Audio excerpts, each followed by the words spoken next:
Udah. Udah? Oke, mulai ya.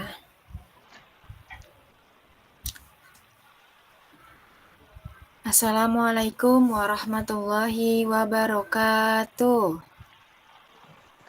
Waalaikumsalam warahmatullahi wabarakatuh. Oke. Halo, selamat pagi anak-anak. Pagi, Bu. Pagi, Ibu. Bagaimana hari ini kabarnya anak-anak? Alhamdulillah. Alhamdulillah Luar biasa. Luar biasa. Allahu Akbar. Alhamdulillah ya. Oke. Baik, perkenalkan semuanya. Nama Ibu Selda Novianingsi. Biasanya Ibu dipanggil Ibu Selda. Di sini Ibu sedang melanjutkan pendidikan di Universitas PGRI Indraprasta. Ibu mengambil jurusan bimbingan konseling atau BK ya. Di sini Ibu akan mengajarkan anak-anak kelas 3 SMK, yaitu Sekolah SMK Nasional Depok. Sebelum kita mulai materi atau pelajaran pada pagi hari ini, alangkah baiknya kita akan memulai berdoa. Berdoa dimulai sesuai dengan kepercayaannya masing-masing.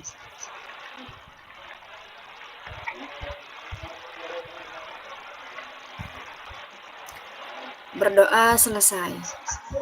Oke, terima kasih teman-teman. Di sini Ibu akan menjelaskan kepada anak-anak semua tentang kenali gaya hidup hedonisme. Di sini sudah ada yang tahu belum apa itu gaya hidup hedonisme? Gaya hidup yang berlebihan, Bu. Oke, boleh. Lalu apa lagi? Menghambur-hamburkan duit, Bu. Iya, bagus sekali jawabannya. Terima kasih anak-anak. Oke, di sini Ibu akan menjelaskan tentang pengertian kenali gaya hidup hedonisme. Dengarkan dengan baik-baik ya. Hedonisme adalah pandangan hidup atau aliran filsafat yang menyatakan bahwa kesenangan atau kenikmatan adalah tujuan utama dan paling penting dalam hidup. Dalam konteks gaya hidup hedonisme, individu cenderung mengejar kebahagiaan dan kepuasan melalui cara-cara yang seringkali bersifat materialistik dan konsumsiristik.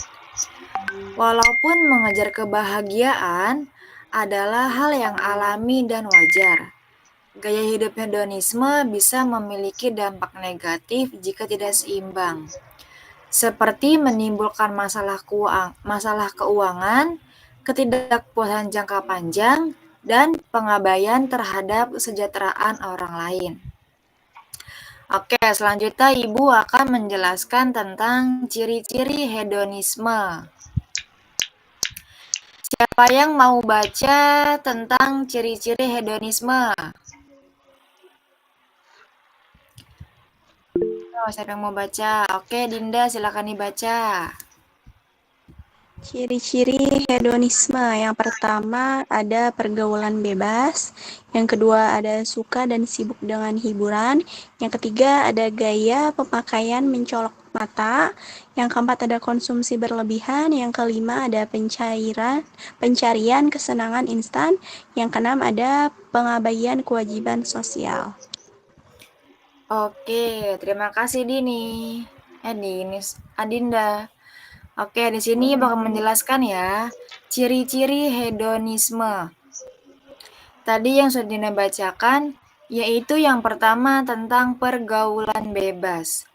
Apa sih pergaulan bebas itu?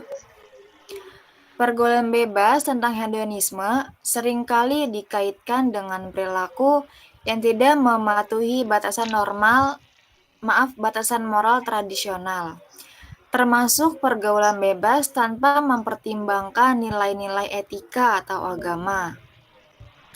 Jadi di sini itu pergaulan bebas itu dia tidak memakai etikanya terhadap orang lain atau terhadap sedang berbicara terhadap orang lain. Di sini mereka main seenaknya aja gitu. Lalu yang kedua ada suka dan sibuk dengan hiburan. Jadi, orang yang menganut hedonisme biasanya sangat mengutamakan hiburan dan kegiatan yang memberikan kesenangan. Jadi, di sini mereka itu sangat suka dengan hiburan, atau berfoya-foya, atau suka menghambur-hamburkan uang, dan mereka tanpa memikirkan orang lain atau dirinya sendiri.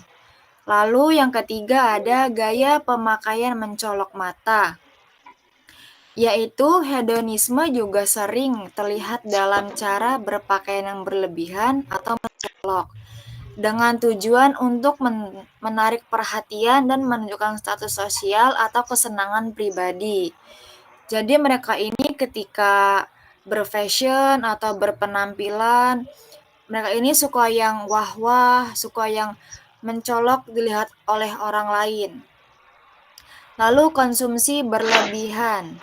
Konsumsi berlebihan ini mereka terlalu berlebih-lebihan atau terlalu over ketika memakai, membeli, atau mengonsumsi barang-barang yang mereka gunakan. Lalu yang keempat ada pencarian kesenangan instan. Jadi mereka ini selalu ingin yang instan. Yang dimaksud adalah selalu ingin yang jadi, atau mereka tidak melewati rintangan atau mereka tidak melalui proses demi satu persatu. Lalu yang kelima adalah pengabaian kewajiban sosial. Jadi mereka ini mengabaikan tanggung jawab mereka, contoh sepertinya kayak sholat, atau tentang keluarga, tentang pendidikan, atau tentang karir mereka. Oke, selanjutnya faktor-faktor budaya hedonisme. Yang pertama itu ada pengaruh rekan sebaya. Yang dimaksud dengan pengaruh rekan sebaya itu adalah teman sebaya seringkali menjadi sumber inspirasi dan tekanan sosial. Jika kelompok teman cenderung mengejar kesenangan dan hiburan sebagai prioritas, individu dalam kelompok tersebut cenderung mengikuti pola yang sama untuk mendapatkan penerimaan dan pengakuan. Lalu yang kedua itu ada pengaruh media massa, yaitu media massa sering mempromosikan gaya hidup yang glamor dan serba mewah. Jadi di sini tuh mereka sering menawarkan kepada teman-temannya atau kepada kerabat-kerabatnya, menawarkan barang-barang yang branded atau barang-barang yang mewah. Lalu yang ketiga itu ada kurang didikan agama. Di sini pendidikan agama yang minim dapat mengurangi pemahaman tentang nilai-nilai moral dan spiritual yang penting. Tanpa panduan nilai agama yang kuat, individu lebih rentan terhadap perilaku hedonistik karena mereka mencari kepuasan segera tanpa mempertimbangkan dampak jangka panjang. Jadi, anak-anak, di sini pendidikan agama itu sangat penting. Mereka ini mereka ini sangat minim terhadap pendidikan agama yang mereka dapatkan. Tanpa mereka mempertimbangkan atau tanpa mereka memikirkan dampak jangka panjangnya nanti. Lalu yang kelima itu ada institusi kekeluargaan yang longgar. Jadi keluarga yang tidak memiliki ikatan yang kuat atau kurang memberikan pengawasan dan bimbingan cenderung menghasilkan individu yang mencari kepuasan di luar lingkungan keluarga. Tanpa struktur dan nilai yang kuat dari keluarga, individu mungkin lebih mudah terpengaruh oleh budaya hedonistik. Selanjutnya Ibu akan menjelaskan kesan budaya hedonisme, yaitu yang pertama ada golongan remaja dan belia semakin jauh daripada nilai-nilai keagamaan. Jadi golongan remaja ini sangat jauh atau minim dari nilai-nilai agama. Jadi mereka ini tidak memikirkan agama itu penting gak ya untuk mereka atau untuk diri mereka sendiri. Yang kedua ada menyebabkan generasi muda lupa akan matlamat hidup yang sebenarnya. Jadi golongan remaja ini lupa akan matlamat hidup yang sebenarnya. Lalu yang ketiga ada menggagalkan usaha remaja menjadi golongan yang manusia sempurna dari segi intelek, rohani, jasmani, dan emosi. Lalu yang keempat ada meningkatkan kadar jenayah di dalam negara. Lalu kelima ada menyebabkan individu semakin malas. Oke, Ibu sudah menjelaskan dari pengertian, ciri-ciri, faktor, sampai kesan budaya hedonisme. Jadi, Ibu akan menceritakan nih studi kasus tentang cerita remaja yang suka menghambur-hamburkan uang orang tuanya atau berfoya-foya tanpa dengan uang mereka sendiri. Dengarkan teman-teman ya. Nanti setelah Ibu menceritakan tentang studi kasus ini, Ibu akan membagi menjadi 2 kelompok. Ibu nanti akan pilih 2 kelompok itu. Dan masing-masing kelompok itu akan Ibu bagi tugas. Kelompok yang pertama itu adalah mencari dampak kasusnya. Lalu yang kelompok kedua itu mencari solusi kasusnya. Oke, paham? Baik Paham. ya. Ibu akan ceritakan, dengarkan dengan baik-baik. Seorang remaja bernama Andi, siswa SMA di Jakarta, menghabiskan sebagian besar waktu luangnya di pusat perbelanjaan seperti kafe dan klub malam. Andi sering membeli pakaian bermerek dan gadget terbaru, meskipun orang tuanya harus bekerja keras untuk memenuhi kebutuhannya. Ia juga sering terlihat bersama teman-temannya yang memiliki gaya hidup serupa, menghabiskan waktu untuk berlibur atau mengadakan pesta besar-besaran. Jadi Andi ini tuh suka sekali yang namanya berbelanja dengan menghambur-hamburkan uangnya. Lalu dia juga suka sekali dengan berlibur atau berpergian ke tempat yang mereka inginkan.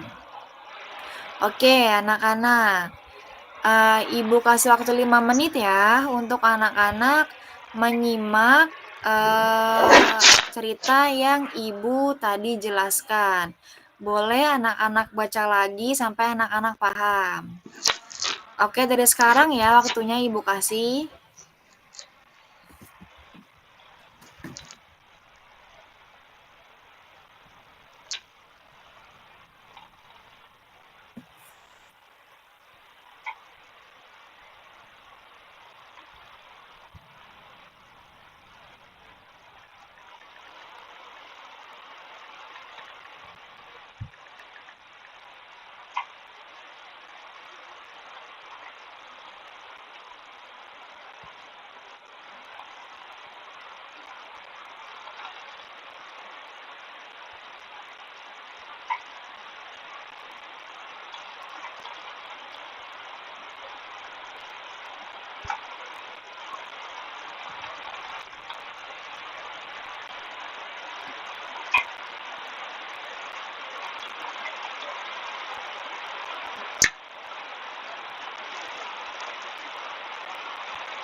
Jika sudah paham, boleh duluan.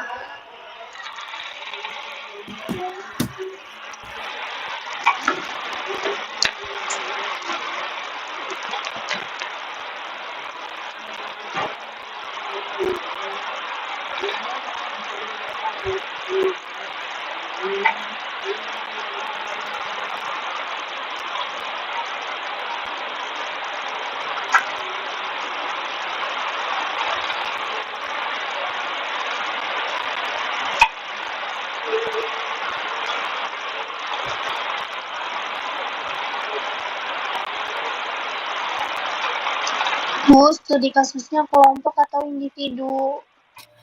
Kelompok, nah, studi kasusnya. Oh, Ibu lupa, maaf. Ibu belum bagikan kelompoknya ya. Kelompok yang pertama itu ada Adindas dengan Febri, dan kelompok yang kedua itu ada Irma dengan Dini.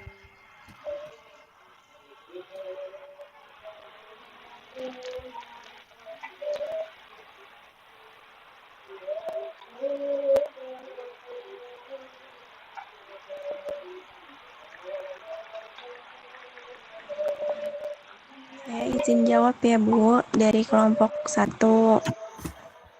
Oke. Dampak dari studi kasus tersebut yaitu berdampak kepada kedua orang tuanya. Jadi kedua orang tuanya itu lebih terbebani gitu karena harus bekerja keras untuk memenuhi kebutuhan si siswa tersebut, karena dengan kehidupannya yang berlebihan gitu, dengan gaya yang berlebihan, seperti sebagian besar hidupnya itu sering di pusat perbelanjaan, sering ke kafe, ke klub malam, itu kan membuat lebih menguras uang keluarganya gitu ya Bu ya. Jadi dampaknya ke kedua orang tuanya gitu Bu. Oke. Ada tambahan lagi?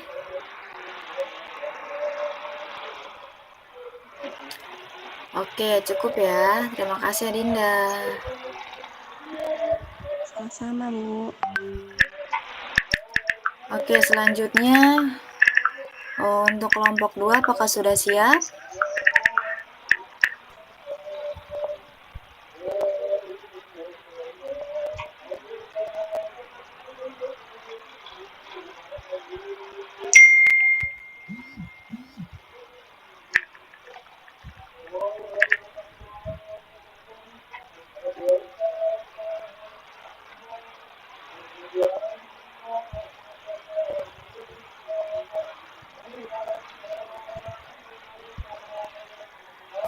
Iya, Ibu, aku mau jawab. Oke, Irma, silakan. Jadi kalau menurut saya dan juga Dini, untuk solusi hedonisme itu yang pertama adalah lebih memanajemen dan mengatur apa saja yang menjadi kebutuhan primer dan juga tidak terlalu berlebihan dalam memenuhi kebutuhan sekundernya, apalagi mengikuti gaya hidup yang zaman sekarang ini mungkin orang-orang udah kebanyakan yang flexing lah, apalah, yang pengennya itu kelihatan lebih inilah, lebih tinggi lah, lebih apalah. Dan kalau misalkan untuk solusinya pasti kan kalau misalkan kebanyakan hedonisme itu kan terjadi karena lingkungan ya, faktor lingkungan. Lebih baik untuk meminimalisirnya ya kita hindari aja gitu lingkungan-lingkungan yang seperti itu gitu, lingkungan yang persaingannya ini jangan ya ibaratnya jangan bergaul sama yang orang-orang yang memang kita merasa bahwa memang itu bukan gaya ini kita, gaya gaya gaya diri kita itu, dari gaya diri kita lah, seperti itu gitu aja. Karena kan kadang misalnya dia naik mobil terus kitanya jalan kaki, kita mau kalau misalnya kita terus-terusan mau ngikutin gayanya dia kan otomatis kitanya jadi maksain ya Bu. Itu sih kalau dari diskusi saya sama Dini. Oke, sangat bagus. Terima kasih kelompok 2. Oke ya, di sini sedikit Ibu jelaskan lagi. Tadi betul apa kata Irma dan Adinda. Jadi kita itu harus bisa memanage uang dan kita itu tidak boleh mengikuti gaya hidup orang lain yang dia nih gayanya enak kali ya, jadi gini gini gini. Itu tidak boleh ya. Kita harus bisa melihat kondisi keluarga kita atau kita bisa melihat kondisi keuangan ekonomi kita. Jadi kita itu tidak boleh terlalu gaya hidup yang glamor atau suka barang-barang yang branded dan suka ingin mencari kepuasan atau kesenangan demi diri kita sendiri tanpa memikirkan orang lain. Oke, lalu di sini Ibu akan menjelaskan tentang kesimpulan. Nanti setelah Ibu membacakan kesimpulannya, Ibu akan menyempatkan anak-anak untuk mencari dua jawaban, dua pertanyaan untuk materi kita hari ini. Nanti nama yang memberikan pertanyaan atau mengajukan diri akan Ibu tambahkan nilainya. Oke, untuk kesimpulan tentang materi yang Ibu jelaskan yaitu hedonisme adalah pandangan hidup yang berfokus pada pencarian, kesenangan dan penghindaran dari rasa sakit sebagai tujuan utama.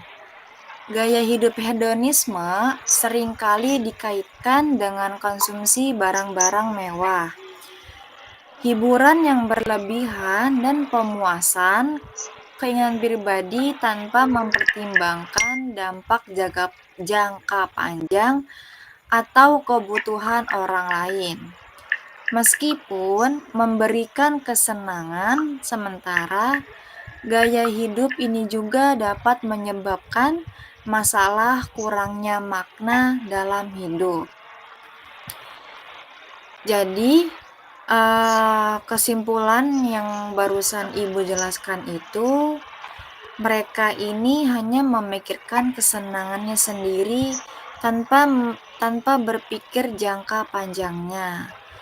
Dan mereka ini suka mengonsumsi barang-barang yang mewah, hiburan yang berlebihan, dan mereka ini hanya memuaskan dirinya sendiri dengan menghambur-hamburkan uangnya. Apalagi kalau menghambur-hamburkan uangnya itu pakai uang orang tua, tanpa uang dari hasil kerja kita sendiri. Itu tidak bagus ya anak-anak ya. Itu tidak boleh dicontohkan.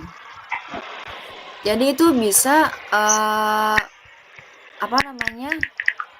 membebankan orang tuanya sendiri. Orang tua sudah bekerja keras, sudah pontang-panting banting tulang, sudah mencari uang dari pagi ke malam, dari panas hujan, dari hujan ke panas, dan anaknya ini hanya menghambur-hambur orang tuanya tanpa mereka memikirkan lingkungan sekitarnya.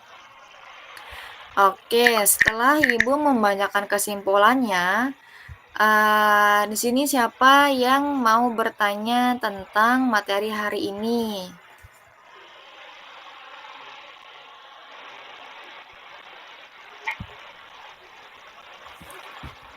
Ayo, siapa yang ingin bertanya?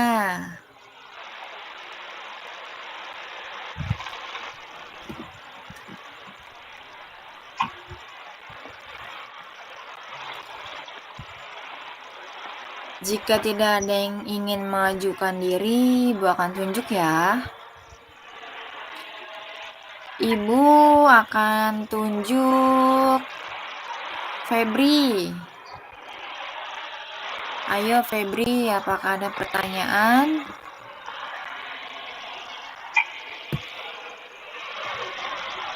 Ada, Bu. Oke, silakan. Apa yang ingin ditanyakan?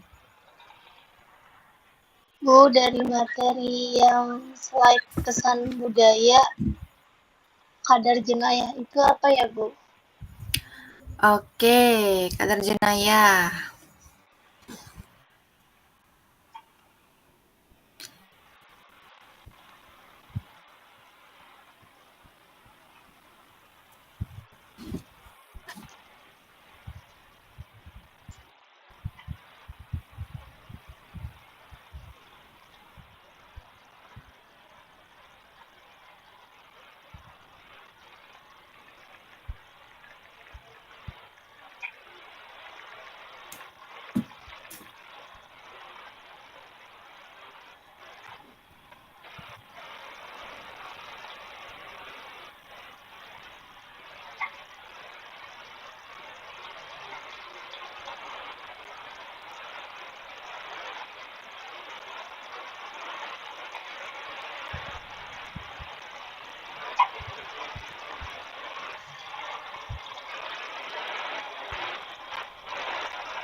Oke, Febri, baik. Sini Ibu akan jelaskan ya tentang meningkatkan kadar jenayah di dalam negara.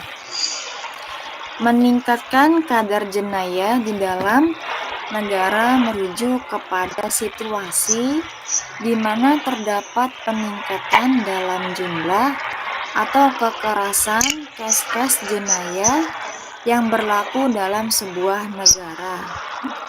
Ini mungkin termasuk jenayah seperti kecurian, rompakan, pembunuhan, serangan, penyelundupan, dan jenayah siber. Peningkatan kadar jenayah seringkali menimbulkan kebimbangan di kalangan masyarakat karena ia boleh menjelaskan keselamatan dan kestabilan sosial serta ekonomi negara tersebut. Jadi di sini yang dimaksud dengan kadar jenayah di dalam negara itu seperti kecurian atau pembunuhan yang sering terjadi di negara-negara atau serangan penyelundupan dan jenayah siber. Febri, apakah sudah puas dengan jawaban yang Ibu berikan? Sudah, Ibu. Terima kasih. Iya, sama-sama. Ayo, siapa lagi yang ingin bertanya tentang materi hari ini?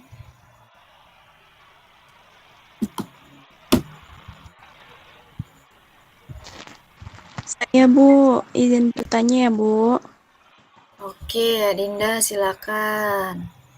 Ya, apa aja sih, Bu, ciri-ciri dari seseorang itu bahwa itu dia lagi menjalani gaya hidup yang hedonisme gitu, Bu? Terima kasih. Iya, sama-sama. Oke, baik. Terima kasih, Adinda, untuk pertanyaannya. Tadi Adinda itu bertanya apa sih ciri-ciri tentang orang yang sudah masuk ke dalam hidup hedonisme. Oke, di sini tuh pertama ciri-ciri orang yang sudah masuk ke dalam hidup budaya hedonisme. Yang pertama itu mengejar kesenangan. Jadi di sini mereka itu hanya mengejar kesenangan mereka atau mereka hanya mengejar kepuasan untuk dirinya sendiri. Jadi mereka ini hanya memikirkan nih, yang penting diri gue ini senang, yang penting diri gue ini puas gitu. Lalu mereka ini sangat aktif atau mereka ini langsung menikmati apa yang hasil mereka dapatkan nih. Oke, yang kedua itu ada konsumtif. Konsumtif ini adalah orang yang suka menghambur-hamburkan uang, atau orang yang suka menghabiskan uang, dan mereka suka membeli barang-barang mewah untuk kepuasan dirinya sendiri. Lalu mereka ini tidak memikirkan barang ini mahal atau tidak ya, barang ini cocok nggak ya untuk aku, barang ini nanti akan bergunanya lama nggak ya, dan mereka ini tidak memikirkan nanti kalau gue beli barang ini pasti mahal nih, nanti kan bisa buat beli keperluan lainnya. Lalu yang ketiga itu ada ketergantungan pada pengakuan sosial, yaitu mencari validasi dan pengakuan dari orang lain, seringkali melalui media sosial untuk merasa puas. Jadi mereka ini suka dan senang mencari validasi kepada orang lain untuk kepuasannya sendiri, dan untuk kepuasannya akan mereka menikmatinya secara langsung. Lalu yang keempat itu ada kurang bertanggung jawab, yaitu di sini mereka suka mengabaikan apa tanggung jawab mereka sendiri, yaitu contohnya kewajiban mereka terhadap, maupun kewajiban dalam agama, kewajiban dalam keluarga, dalam karir sendiri, atau dalam karir pendidikannya. Mereka ini suka mengabaikan dan bodohlah, bisa nanti gue kerjain, atau nanti gue usahain sendiri.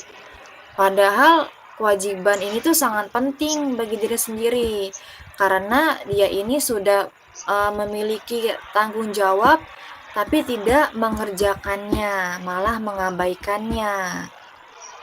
Lalu yang kelima itu ada impulsif, yaitu membuat keputusan secara cepat tanpa memikirkan konsekuensi jangka panjang, seringkali untuk mendapatkan kepuasannya.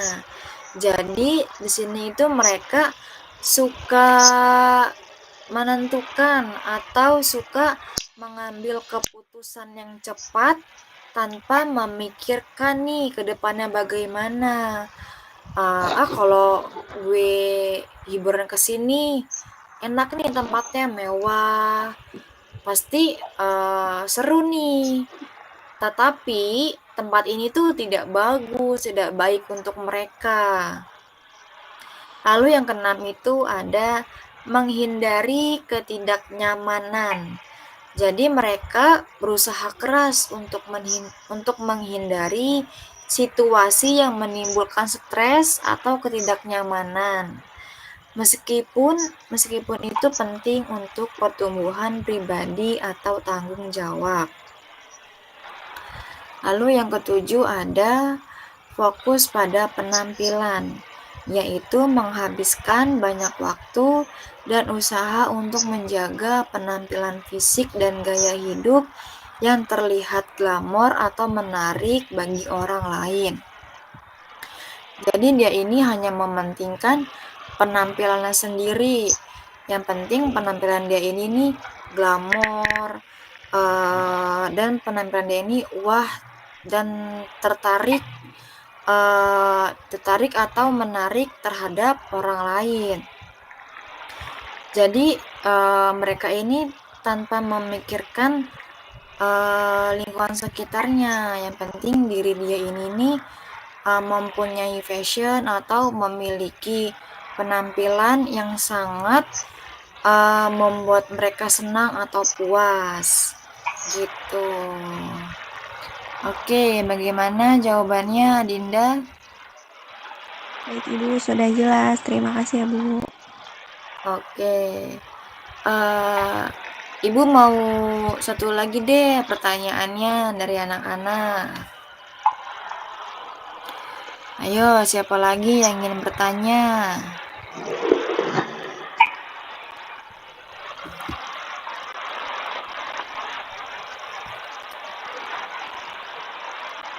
Jika tidak ada yang ingin bertanya, Ibu tunjuk ya. Dini, ayo Dini. Dini, apakah ada pertanyaan untuk materi Ibu hari ini?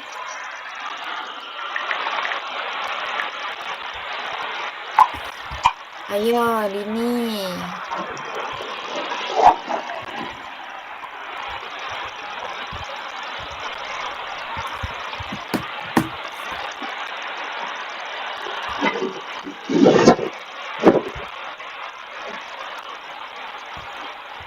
Dini mau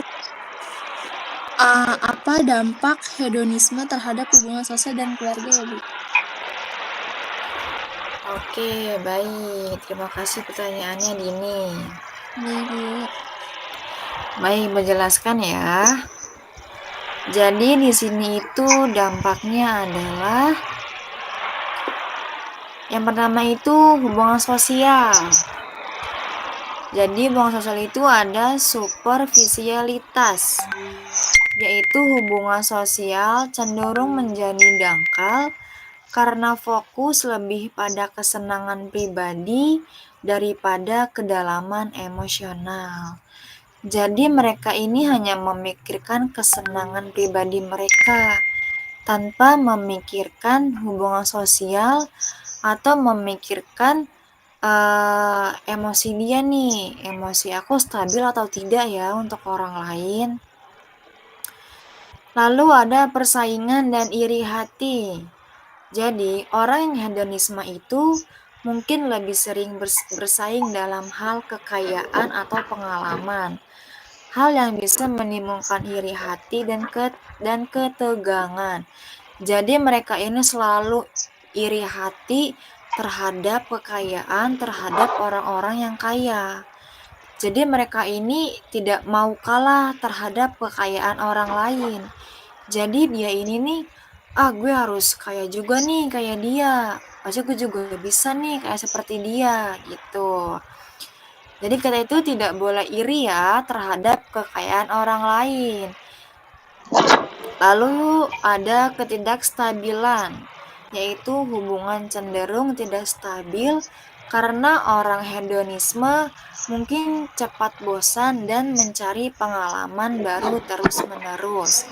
Jadi orang yang memiliki dampak hidup hedonisme itu suka merasa bosan dan jenuh. Mereka ini ingin sekali mencari cerita atau mencari pengalaman yang baru terus-menerus untuk kepuasan atau kesenangan dirinya sendiri. Lalu itu ada keluarga, yaitu neglect, yaitu kurangnya perhatian terhadap tanggung jawab keluarga karena lebih mementingkan kesenangan pribadi. Jadi mereka ini contohnya mereka sudah punya keluarga yang harmonis, keluarga yang lengkap, atau mereka udah punya keluarga yang cemara, tapi mereka ini mengabaikan keluarganya. Mereka ini tidak memperdulikan, padahal keluarga ini tuh sangat harmonis. Mereka ini hanya mementingkan kesenangannya pribadi. Yang penting diri gue tuh senang gitu. Lalu ada konflik. Potensi konflik meningkatkan karena perbedaan nilai dan prioritas dengan anggota keluarga lain yang mungkin lebih mementingkan stabilitas dan tanggung jawab. Lalu ada kehilangan dukungan emosional. Fokus pada diri sendiri dapat mengurangi kualitas dukungan emosional yang diberikan kepada anggota keluarganya. Jadi dia ini kehilangan dukungan atau support dari keluarganya sendiri. Gitu. Apakah sudah puas paham Dini atas jawaban dari Ibu? Iya, Halo Ibu, sudah puas, Dini. Ibu. Terima kasih ya, Bu, atas penjelasannya. Oke, sama-sama Dini. Oke ya teman-teman, mungkin materi yang Ibu sampaikan hari ini cukup paham ya? Paham, Bu. Sudah paham? Oke, jadi di sini itu kita itu tidak boleh menghambur-hamburkan uang, kita itu tidak boleh boros terhadap kebutuhan kita sendiri. Kita harus bisa memanage, mengatur uang dengan baik.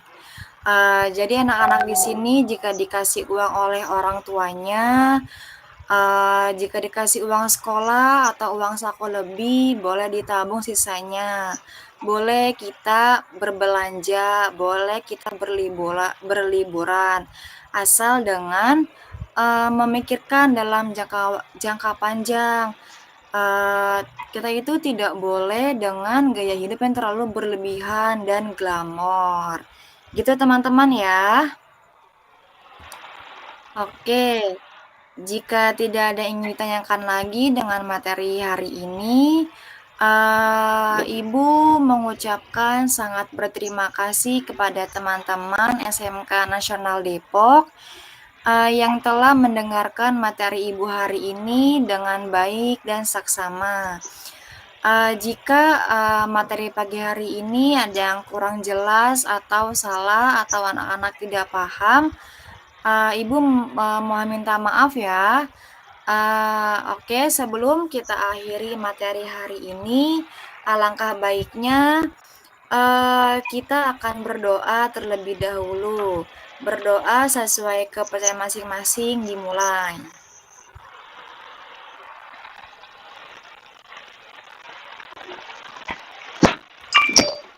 Oke, berdoa selesai. Terima kasih teman-teman untuk materi hari ini. Sampai jumpa di minggu depan. Wassalamualaikum warahmatullahi wabarakatuh. Waalaikumsalam warahmatullahi wabarakatuh. Terima kasih, Ibu. Terima kasih, Bu. Iya, sama-sama. Terima kasih, Bu. Sama-sama.